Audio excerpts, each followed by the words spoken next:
বাগানের গুণগানে সবাই মশগুল, দেখে সুন্দর বাগান ভরা ফল ও ফুল। তা দেখে প্রতি রাতে ঘুমে যায় একজন, নিজ হাতে গড়েছে এই বাগান যে মালিজন। সকাল থেকে করে অক্লান্ত পরিশ্রম রূপ দিতে বাগানের, পূর্ণতা পাওয়ার পর হয়ে যায় সব মনিবের।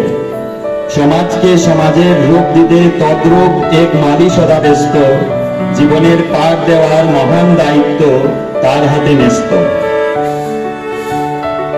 একদিকে তারা সমাজের আয়না, অন্যদিকে তারাই সমাজের মেরুদণ্ড।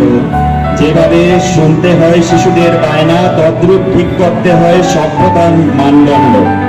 তাদের কাছে নেই কোনো জাতি ধর্ম ভেদ হিংসা দেশ, আছে শুধু জ্ঞানের আলোকে সুপ্ত মানবতার উন্মেষ।